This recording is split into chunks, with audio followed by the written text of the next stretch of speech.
Hello friends. तो आज के टॉपिक में हम पढ़ेंगे सेंस ऑर्गन्स। ठीक है, तो आइए फिर शुरू करते हैं। We smell things by our nose, taste by tongue, hear by ear and see objects by eyes. The nose contains mucus coated receptor which are specialized for receiving the sense of smell and called olfactory receptor। ठीक है, हमारे knows में जो mucus coated receptor होती है वो responsible होती है स्मेल को सेंस करने के लिए। ठीक है, और उस रिसेप्टर को हम क्या बोलते हैं? Olfactory receptor. This are made up of olfactory epithelium that consist of 3 kinds of cell. ठीक है, और ये जो ऑल्फैक्टरी रिसेप्टर है ये बनी होती है ऑल्फैक्टरी एपिथेलियम की। ठीक है, और ये जो ऑल्फैक्टरी एपिथेलियम है इसमें 3 तरह की सेल होती है।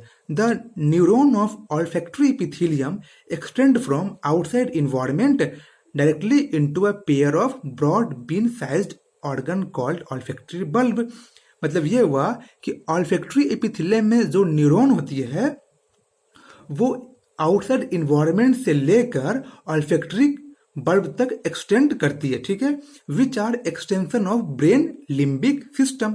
Both nose and tongues detect dissolved chemicals. The chemical sense of gustation, taste and olfactory smell are functionally similar and interrelated। मतलब ये हुआ नोज जो है वो पता लगाती है टेस्ट का, सॉरी स्मेल का, और टंग जो है वो टेस्ट का। ठीक है, the tongue detect taste through taste bud containing the gustatory receptor. Tongue जो है वो टेस्ट को पता लगाती है with the help of taste bud. ठीक है, और उस टेस्ट बर्ड में जो रिसेप्टर होती है उसे हम क्या बोलते हैं? Gustatory receptors. With each taste of food or sip of drink, the brain integrates the differential input from the taste bud and a complex flavor is perceived। ठीक है, मतलब ये हुआ है कि जो भी हम टेस्ट करते हैं फूड में वो जाती है ब्रेन के पास, और ब्रेन उसे with the help of gustatory receptor उसे वेरीफाई कर लेता है। ठीक, अब आइए शुरू करते हैं। आई Our paired eye are located in socket of skull called orbit. A brief account of structure and functions of human eye is given in the following structure. The adult human eye ball is nearly a spherical structure. ठीक है, The wall of eye wall is composed of 3 layer. Human eye जो होता है वो nearly कैसी होती है? Spherical in structure होती है। ठीक है, और इस आई बॉल जो है वो बना होता है 3 लेयर से। ठीक, the external layer is composed of dense connective tissue and is called sclera. ये जो आउटर पार्ट जो होती है आई की उसे हम क्या बोलते हैं? इसे बोलते हैं sclera. The anterior portion of this layer is called cornea, और इस स्क्लेरा के जो आगे वाली पोर्शन जो है इसे हम क्या बोलते हैं? कॉर्निया बोलते हैं। मतलब ये हो गया cornea is a part of sclera. The middle layer is choroid, contains many blood vessel and looks bluish in colour. और ये जो पार्ट है बीच वाली इसे हम क्या बोलते हैं? कोर्वाइड बोलते हैं। ठीक है, और ये जो है ब्लड वेसल कंटेन करती है। तो ये एग्जाम में क्वेश्चन आ सकता है कि which of the layer of eye ball contains the blood vessel, तो वो आपको हो जाएगी choroid. The choroid layer is thin over the posterior 2/3 of the eyeball, but it becomes thick in the anterior part of to form the ciliary body। ये कोर्वाइड जो है वो posterior 2/3 में थिन होता है और एंटेरियर में ये थिक होता है। ठीक है, और आगे चल के ये कोर्वाइड जो है ये बनाती है आपको सिलियरी बॉडी का। देख रहे हैं ये पार्ट और ये पार्ट दोनों ही बनी है कोर्वाइड से। ठीक, और इसे बोलते हैं हम सिलियरी बॉडी। ठीक है, the ciliary body itself forward to form pigmented and opaque structure called the iris, which is the visible colored portion of the eye। ठीक है, फिर क्या होता है? ये जो सिलियरी बॉडी है ये आगे चलकर बना देती है पिगमेंटेड एंड ओपेक स्ट्रक्चर जिसे हम क्या बोलते हैं? आइरिस बोलते हैं। ठीक है, and it is the visible coloured portion of the eyes. इसे आप समझिए फिगर से। ये जो सिलियरी बॉडी है ये आगे चल के बना देता है आइरिस। ये जो देख रहे हैं ये आपको आइरिस है। ठीक है, तो यही आपको है जो पिगमेंटेड एंड ओपेक स्ट्रक्चर होती है। ठीक, the I ball contains a transparent crystalline lenses which is held in a place by ligaments attached to the ciliary body। ठीक है, और ये लेंस जो है वो बीच में रहता है with the help of ligament जो अटैच होती है सिलियरी बॉडी से। तो ये एग्जाम में क्वेश्चन आ सकता है कि लेंस किसके हेल्प से अटैच्ड होती है। ठीक है, तो वो लिगामेंट्स के हेल्प से अटैच होती है, और ये जो लिगामेंट है वो अटैच होता है सिलियरी बॉडी से। In front of the lens the aperture surrounded by the iris is called pupil. The diameter of pupil is regulated by muscle fibers of iris। ठीक है, और लेंस के आगे का जो पार्ट है उसे हम क्या बोलते हैं, पुपिल बोलते हैं। ठीक है, और पुपिल की जो डायमीटर है वो रेगुलेट होती है with the help of muscle fibre of iris. The inner layer is the retina and it contains 3 layers of neural cells from inside to outside. ठीक है, जो सबसे लास्ट लेयर है, जो सबसे इनर लेयर है आई की, उसे बोलते हैं रेटिना। ठीक, and it contains of 3 layer of neural sales. अब फ्रॉम इनसाइड टू आउटसाइड मतलब हम अंदर से बाहर की तरफ जा रहे हैं, तो जो सबसे अंदर का सेल है उसे बोलते हैं गैंग्लियन सेल्स, फिर बाइपोलर सेल्स, और जो सबसे बाहर की उसे बोलते हैं फोटो रिसेप्टर सेल। तो नीट में आ सकता है कि इनसाइड टू आउटसाइड सेल का क्या होगा रेटिना में अरेंजमेंट। ठीक है, there are 2 types of photo receptor cell namely rods and cones. 2 type की होती है फोटो रिसेप्टर सेल, एक होती है रॉड और एक होती है cones. The cell contain light sensitive protein called the photo pigment. और ये जो रॉड और कोन जो है वो लाइट सेंसिटिव प्रोटीन को कंटेन रखती है, और उस लाइट सेंसिटिव प्रोटीन को हम क्या बोलते हैं, फोटो पिगमेंट बोलते हैं। ठीक है, this day light vision and coloured vision are function of cones.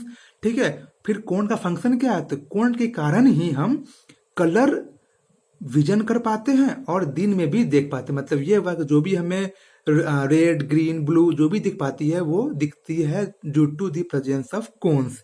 ठीक है, and the twilight that is scotopic vision is the function of rods. और जो रात में हम जो भी कुछ देख पाते हैं वो देखते हैं due to the presence of rods. ठीक है, the rods contain a purplish red protein called rhodopsin और विजुअल पर्पल। ठीक है, और रॉड जो है वो जिस प्रोटीन को कंटेन करती है उसे हम क्या बोलते हैं, रोडोप्सिन बोलते हैं। तो ये एग्जाम में क्वेश्चन आ सकता है कि रॉड में किस टाइप की प्रोटीन होती है, तो वो आपको होगी रोडोप्सिन। ठीक है, which contain a derivative of vitamin A. ठीक है, ये जो रोडोप्सिन है इसमें डेरिवेटिव होती है विटामिन ए का। तो ये सारे के सारे लाइन इंपॉर्टेंट ही है। ठीक है, in the human eye there are 3 types of cones which possess their own characteristics photopigments that respond to red green and blue light. ठीक है, ये जो कोन जो है ये 3 तरह के फोटोपिगमेंट रखता है। वो कौन कौन सी है, red green and blue light वाली। ठीक है, the sensation of different colour are produced by various combination of this cones and their photopigment. ठीक है, और ये जो कोन है वो डिफरेंट कलर पे जो अपना सेंसेशन दिखा पाता है वो दिखा पाता है due to present of this types of pigment red green and blue. When these cones are stimulated equally, a sensation of white light is produced। इसका मतलब ये हुआ कि अगर एक साथ रेड ग्रीन ब्लू लाइट अगर एक साथ आ जाए तो कोन्स जो है वो तीनों को मिलाकर बना देती है व्हाइट लाइट। तो ये भी बहुत इंपॉर्टेंट लाइन है, when these cones are stimulated equally, a sensation of white light is produced। ठीक है, the optic nerves leave the eye and the retinal blood vessel enters it at a point medial to and slightly above the posterior pole of the eyeball. Photoreceptor cells are not present in that region and hence it is called the blind spot। मतलब ये हुआ blind spot वो रीजन है, ये वो spot है जहां पे ऑप्टिक नर्व आंख से बाहर निकलती है और रेटिनल ब्लड जो है वो हमारे आंख के अंदर आती है। ठीक है, ये बहुत इंपॉर्टेंट लाइन है, समझ गए। और ब्लाइंड स्पॉट पर फोटो रिसेप्टर सेल अब्सेंट होती है। अब आप समझ सकते हैं कि फोटो रिसेप्टर सेल वो होती है जो हेल्प करती है इमेज का फॉर्मेशन करने में या फिर कलर्ड विजन करने में। अब जब ब्लाइंड स्पॉट पे फोटो रिसेप्टर सेल है ही नहीं तो ब्लाइंड स्पॉट पर कोई भी विजन नहीं बन पाएगा, इसलिए इसका नाम पड़ जाता है ब्लाइंड स्पॉट। ठीक है। At the posterior pole of eye lateral to blind spot there is a yellowish pigmented spot called macula lutea with a central pit called the fovea। अब क्या होती है, ब्लाइंड स्पॉट के जस्ट पोस्टीरियर साइड में, ठीक है, एक central पीट होती है, उसे हम क्या बोलते हैं, फोबिया बोलते हैं। और उस सेंट्रल पीट का जो कलर होता है वो कैसा होता है, येलोइश पिगमेंट। ठीक है। तो ये बहुत ही इंपॉर्टेंट लाइन है, ये लाइन सीधा उठ के आती है एनसीईआरटी में कि ये लाइन किसके लिए है, तो वो है फॉर द फोबिया। ठीक है। The fovea is a thinned out portion of retina where only the cones are densely packed. और फोबिया वो रीजन है जहां पर ओनली कोन्स प्रेजेंट होती है। ठीक है। यहाँ पर कोई रॉड प्रेजेंट नहीं होगी, ये भी बहुत इंपॉर्टेंट लाइन है, समझे, अच्छे से देखिएगा इस सबको कि फोबिया है, फोबिया वो रीजन है जहां पे ओनली कोन्स प्रेजेंट होती है और रॉड प्रेजेंट नहीं होती है। It is the point where the visual activity is the greatest. मतलब फोबिया वो पॉइंट है जहां पर हम किसी भी इमेज को अच्छे से देख पाते हैं। ठीक है। The space between the cornea and lens is called the aqueous chamber and contains a thin watery fluid called the aqueous humour. ठीक है। मतलब कॉर्निया और लेंस के बीच का जो स्पेस होता है उसे हम बोलते हैं एक्वस चैम्बर, और उस एक्वस चैम्बर में जो वाटरी फ्लूइड होती है उसे बोलते हैं aqueous humour. The space between the lens and retina is called vitreous chamber and is filled with a transparent gel called vitreous humor। ठीक है। और लेंस और रेटिना के बीच का जो स्पेस होता है उसे बोलते हैं विट्रस चैम्बर, और ये जिस फ्लूइड से फिल्ड होती है उसे बोलते हैं विट्रस ह्यूमर बोलते हैं। ठीक है। अब हम आइए पढ़ते हैं mechanism of vision. The light rays is visual wavelength focused on the retina through the cornea and lens generated potential in rods and cones। मतलब ये हुआ कि लाइट रेज जो है वो फोकस्ड होती है रेटिना पर, और ये लाइट रे जो है वो आती है कॉर्निया एंड लेंस से, और जैसे ही ये लाइट रे पड़ती है रेटिना पे तो वहां पर पोटेंशियल जनरेट हो जाता है। ठीक है। As mentioned earlier, the photosynthetic compound that is photopigment in the human eye is composed of opsin, a protein and retinal। तो ये एग्जाम में क्वेश्चन आ चुका है, शायद ये नीट 2016 में आया था कि ये जो रेटिनल है इसका कंपोनेंट क्या है, it is an aldehyde of vitamin A. ठीक है। तो इसे आप अच्छे से ध्यान रख लीजिएगा।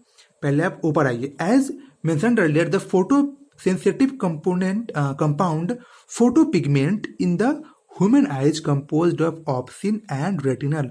मतलब ये हुआ कि फोटोपिगमेंट जो है वो बना होता है ऑप्सिन से और रेटिनल से। ठीक है। इससे पहले हम देखिए ऊपर पर रखे हैं ये वाला कि फोटोपिगमेंट हम किसे कहते हैं। ठीक है। अब ये जो फोटोपिगमेंट जो है ये बना होता है ऑप्सिन एंड रेटिनल से। उसमें ऑप्सिन क्या होती है, एक प्रोटीन होती है, और ये जो रेटिनल है ये क्या है, अल्डेहाइड ऑफ विटामिन ए। ये बहुत ही इंपॉर्टेंट है, इसे याद ही कर लीजिएगा। Light induces dissociation of retinal from obscene resulting in the change in the structure of obscene. ठीक है। जैसे ही लाइट पड़ती है तो क्या होता है, ये जो रेटिनल है वो ऑप्सिन से अलग हो जाता है। ठीक है। पहले क्या थी कि ऑप्सिन प्लस रेटिनल दोनों मिलकर क्या बनी थी, फोटोपिगमेंट। ठीक। जैसे ही लाइट पड़ा फोटोपिगमेंट पे तो ये जो ऑप्सिन और रेटिनल है दोनों टूट के अलग अलग हो जाता है। ठीक है। This causes membrane permeability changes. ठीक है। As a result potential difference are generated in the photo receptor cell. इसे ध्यान रखिएगा कि पोटेंशियल डिफरेंस किस सेल में होता है जनरेट, वो होता है फोटो रिसेप्टर सेल में। ये पूछ सकता है वो कि रेटिना के किस सेल में जनरेट होता है पोटेंशियल डिफरेंस, तो वो आपको हो जाएगी फोटो रिसेप्टर सेल में। ठीक है। This produces a signal that generate action potential in the ganglionic cell. मतलब ये हुआ कि पोटेंशियल डिफरेंस तो आपको हुई जनरेट फोटो रिसेप्टर सेल में, जबकि वही एक्शन पोटेंशियल आपको जनरेट हुई है गैंग्लियन सेल्स में। तो ये दोनों इंपॉर्टेंट है, नीट में आ सकता है कि कौन पोटेंशियल डिफरेंस जनरेट कहाँ होगी, किस सेल में होगी, और एक्शन पोटेंशियल जनरेट किस सेल में होगी। ठीक है। This action potential are transmitted by optic nerve to the visual cortex, ठीक है। और ये जो इम्पल्स जो बना है ये ट्रांसमिट होगा ऑप्टिक नर्व से विजुअल कॉर्टेक्स के पास, ठीक है, where the neural impulses are analysed and the image formed on the retina as recognised based on the earlier memory and experience, ठीक है। और ये जो इम्पल्स जो ट्रांसमिट हुई है विजुअल कॉर्टेक्स के पास, ये वहां पर जाने के बाद जो हमारा ब्रेन है उससे इमेज को कंट्रोल करेगा और फिर हमारा जो पहले का मेमोरी है उस बेस्ड पर उस इमेज का फॉर्मेशन करेगा, ठीक है। तो ये थी हमारे आई के बारे में। तो जितना भी हम आपको बताए इंपॉर्टेंट लाइन है और जहाँ पे हम खुद से लाइन पर अंडरलाइन कर दिए हैं वो लाइन बहुत ही इंपॉर्टेंट है, वो नीट में आ चुकी है या फिर आने वाली है, ठीक है। तो ये थी हमारे आई के बारे में। Thank you.